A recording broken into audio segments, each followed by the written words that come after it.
This is Flameland, my short, cute, colorful 2D platformer, and in this devlog, I'm finally ready to announce a new level, and a new mode, and also another new, mini level, and some other stuff. But first, the new level.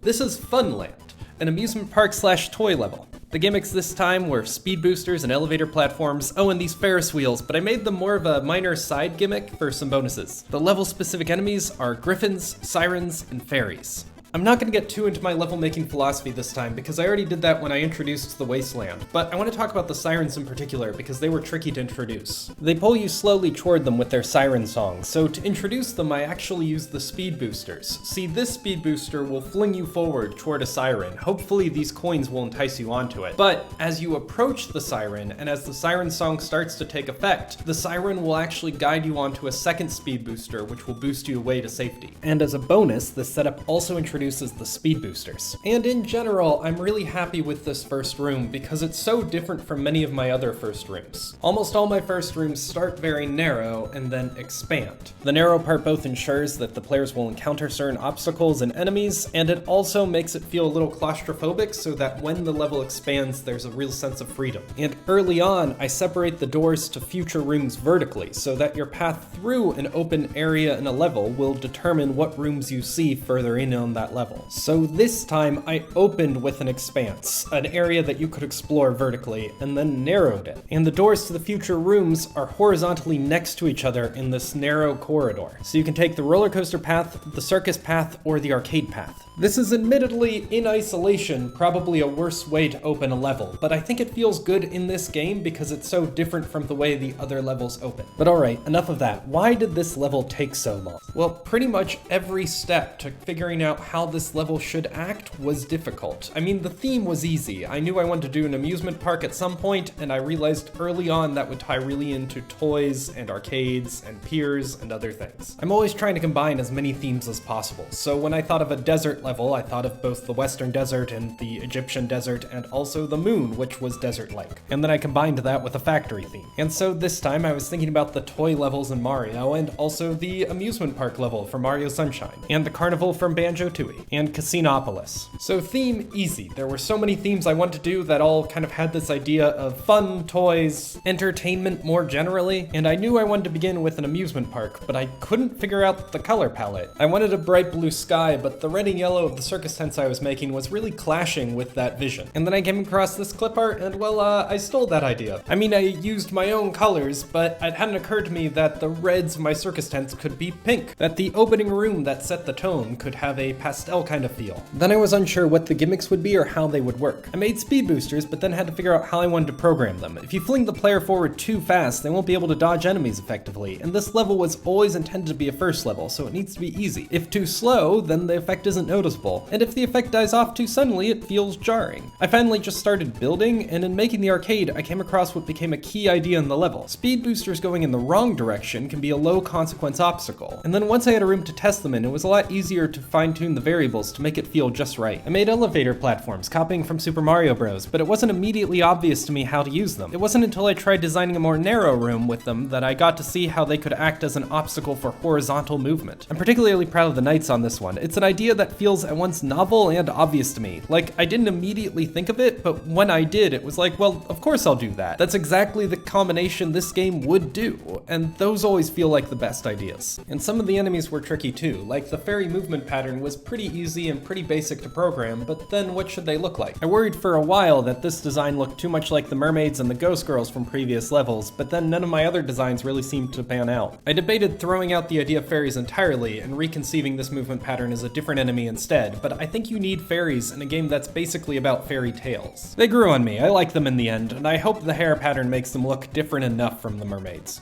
But the real problem this time was the sirens. Like, I almost cut the sirens entirely because I wasn't sure they'd be fun. They're an enemy that impede your movement but aren't all that threatening. You can jump away from them pretty easily, and if they were more threatening, I think they'd be too hard for a first level. And I didn't think the impeded movement would be very fun. I mean, people hate water levels because they don't like how it affects how you move. But then then a friend convinced me, what if you had a vertical room where they were trying to pull you to the side? So much of platforming is trying to stay up and jump over the bottom, but what if you're trying to stay center? And that central twist on platforming led to this room and this room, both of which I quite like. But it turns out I didn't need to worry, because at some point I finally decided to try a horizontal room with sirens in it. See, this toy room is about using verticality to move around the sirens and try to escape their siren song as quickly as possible. It's one of my more open rooms, but your choice of how to navigate through it really does feel like it has consequence thanks to those sirens. And yet, if you make the wrong choice, the consequence isn't that bad because they're pretty easy enemies. And it works, and the sirens work, and I was really worried for nothing. It actually might be one of my favorite rooms in the level.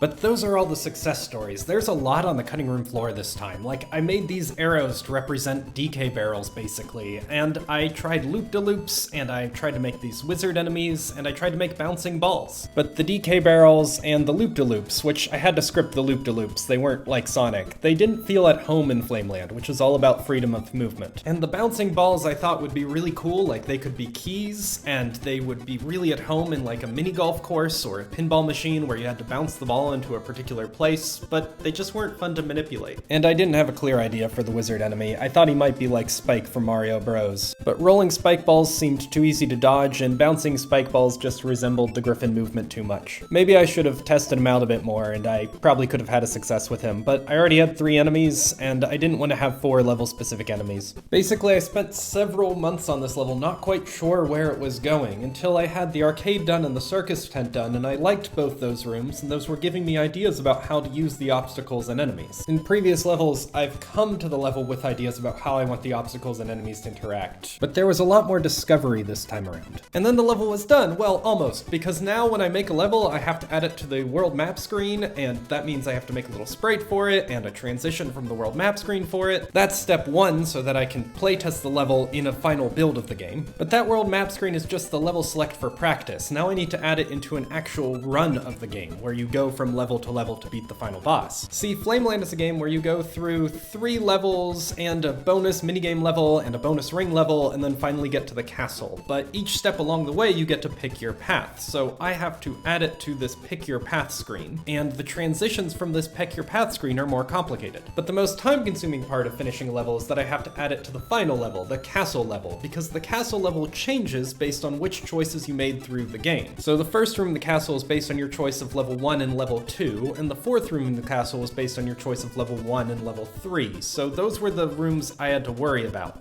Admittedly, there are only 2 level 2s and only 2 level 3s, so that was only 4 rooms I had to make in playtest, and also all the backgrounds are already made, so that was nice, but it still was 4 more rooms I had to make after completing the level. But then it really was done. Okay, I added 1 more room. It was like, it's complicated. But that's Funland, and that concludes part 1 of the video, so let's get to the other stuff. The other stuff's gonna be a lot shorter. So I said there was a new mode. That's Solo Dragon mode. It used to be called Mono Dragon mode. Basically, instead of playing through the game as a team of 4 dragons who each have 1 health, you play through the game as one of those dragons and you get 4 health. This had been on the list of things to do for a while, but I wasn't sure I was going to do it until I realized it was really going to help me test that each dragon was enjoyable to play. I am, I think and hope, nearly done with the level creation process at this point. There are admittedly 4 dragons who you cannot currently unlock that I need to find a place to hide in the levels, but Amusement Park was the last level theme that was on my VIP must be in this game list. So it is time to move on and start making sure the dragons are fun to play, which means I needed this mode for myself. This means, as you might imagine, that there have been tweaks that have been made to various playable characters, and there will be tweaks that continue to be made to various playable characters, and there are playable characters I'm looking at testing more thoroughly, but this video has gone on long enough already, and I will let you know if there's any notable developments in the next devlog. Moving on, a new bonus level. The bonus levels are these little ring levels that you can't die in, but you collect the rings to get some extra power-ups. So I made this level with inverted gravity. I'd wanted to do inverted gravity for a while, but it didn't seem like it would be a very fun gimmick for a main level, but it does feel like the right speed for a bonus level. I couldn't figure out how to actually invert the gravity, so instead I made a mirror sprite of your character who mimicked your animation and X and Y position, and then I just had you swap places when you hit a certain power-up. And since that mirror character is just mimicking you, I actually had to create the whole level below in an inverted fashion. so that your character will interact off-screen with the level below and make it look like the inverted character is jumping on the bottoms of platforms. I think it looks really cool. Oh, and a follow-up on 2 things I said in the last devlog that I wanted to do that I actually did do.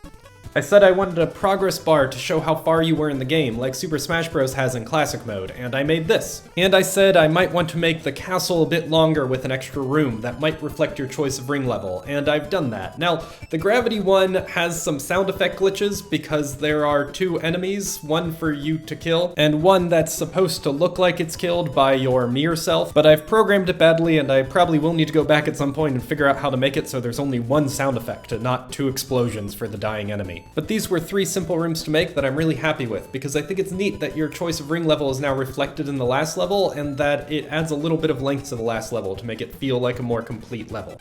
Level is a funny word. Oh, and lastly, Jake made a new track for the new level, and you're hearing it in the background now. It sounds so good, especially with the new level. So thanks for listening, and thanks especially for Jake for the music he's making.